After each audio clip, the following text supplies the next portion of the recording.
So in this video, I'm going to go to 10 personal finance lessons that changed my life, and I think they can change yours as well. Because on this personal finance journey, you can never have enough lessons if you want to reach financial freedom, wealth, and so on and so forth. My name is Adrian. This is Always Talk Money. I like to talk money as it relates to personal finance as a way to get you guys to level up financially and reach your dream life. So if that sounds good to you, please go ahead, like the video, subscribe, become part of the family. We make new videos like this every single week. But without wasting any more time, let's get into the video. Now, these lessons are in no particular order. I'm just going off of a list of things that I think are very important. And the first thing is check your interest rates. I strive for a debt-free life, and I hope you guys strive for a debt-free life as well. But at the end of the day, I'm being realistic. A lot of people are in debt. A lot of Americans carry credit card debt, student loan debt, mortgage debt, personal loan debt, and so on and so forth. So it's always good to take a check of your interest rates.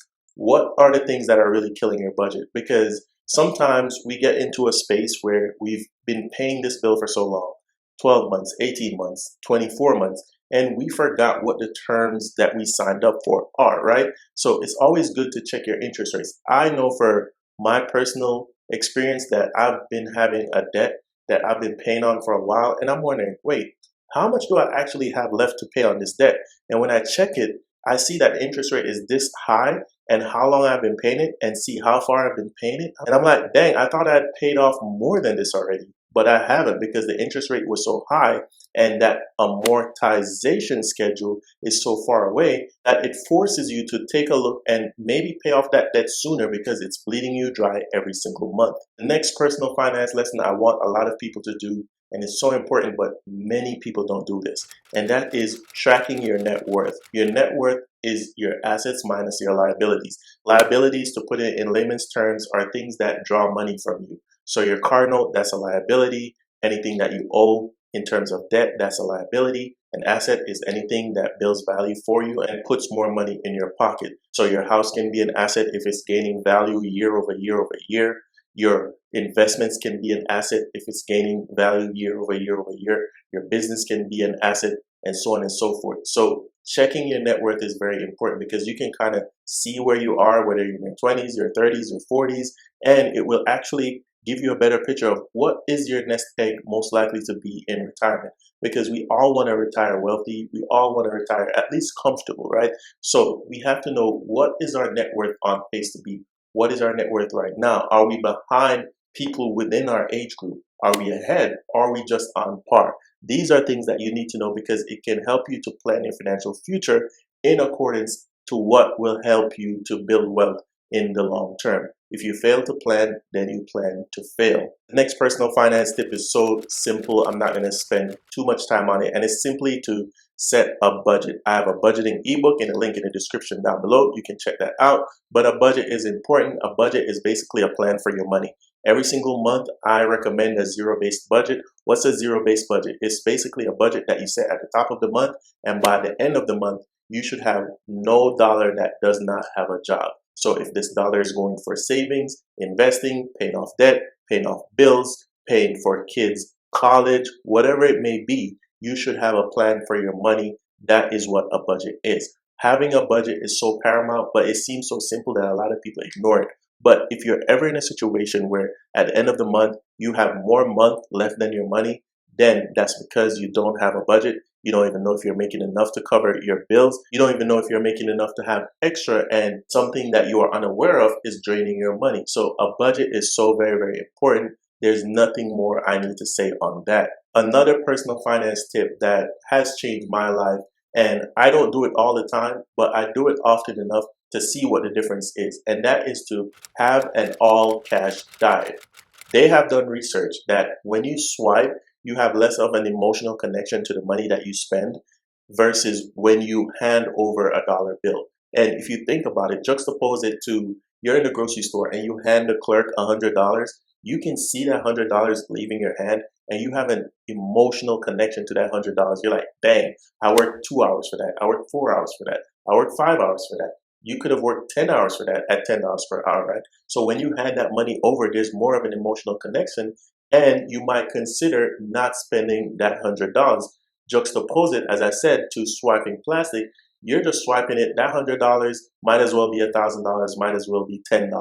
All it is just one swipe, right? So go for an all cash diet every once in a while, maybe a month out of the year, maybe 2 months, 3 months, whatever works for you. But consider an all cash diet where you just see how you react to you handing over your money every single time you have to make a purchase, how you react to having spare change that now you have to keep track of to make sure you don't lose it, right? You can see the difference in how you spend. Guys, if this video is giving you value so far, please go ahead and like it. Please go ahead and subscribe, become part of the family. I really appreciate the support, and I would love for you to join and come back for all these personal finance tips. Another personal finance gem, advice, tip, whatever you might call it, that I think can change your life is to take a daily money minute. Every day, maybe at the beginning of the day or the end of the day, go through all your bank transactions. That could just be through your app on your phone. Just see what you swipe, see patterns that arise. Are you spending too much on takeout? Are you spending too much on coffee? Are you spending too much on this random thing that you didn't even realize you're spending a lot of money on? It can be a way to hold yourself accountable to the things that you're spending, because a lot of us have phantom charges. What are phantom charges? These are things that we don't even realize that we're spending money on. And if you took a minute to really go down your transaction list, you're like, dang, I spend this much on Fazoli's, I spend this much on Starbucks, I spend this much at the grocery store. Wow, this is crazy. I need to stop. I need to check myself. So let me know in the comments down below. Do you have those phantom charges that if you really looked at your bank statement, you realize there's just one or two or three things that you spend absorbent amount of money on that doesn't even really make sense or doesn't even make your life better, but you're spending so much money on it. So let me know in the comments down below. So the next two personal finance lessons that I'm going to say, they're going to be grouped in one. And one is let go of limiting beliefs around money, and two is take control of your money. So I'm going to group these into two, right? And the limiting beliefs really are self-explanatory. Don't think because of your background, your race, religion, credence, where you come from, whatever it is, don't think that you cannot hold money. Now, it's going to be difficult to go from poverty to rich. It's going to be difficult to even go from middle class to rich, or just comfortable, whatever comfortable is. But you have to let go of limiting beliefs about money, because a lot of times it starts in our mind. Everyone can be comfortable. Everyone can have money be a source of greatness for them. Money can be a source of an asset in terms of making your life better, but you have to believe it in your heart. And when you believe it in your heart, you will do things that are in congruence with going for that money, going for the things, the nicer things in life that you want, that are important to you. It doesn't have to be bikini clad girls or Lamborghinis or yachts, but it can be something as important as being able to spend the time with your family without having to worry about the bills. And that leads into the second point, which is to take control of your money. Understand that in this life, no one is going to save you. You can watch all the videos on money you want. You can read all the books on money you want. You can have all the mentors you want, but you have to go out and do the work. You have to go out and make a change for yourself. You have to go out and grab life by the horns, grab money by the horns, and make it be in your control. Remember, money is a tool. It is not something that controls you. You control it. So I want you to go out there and take control of your money. There's a great personal finance lesson that I think a lot of people don't hear enough, because they look at money and they see fear. They look at money and they see something that controls them. They look at money and they see something that maybe they cannot achieve. And I'm here to tell you, you can achieve it, my friend. I believe in you. You can. And with taking control of your money, I want you to do this next thing. This is the next tip. And that is to set timelines for your money.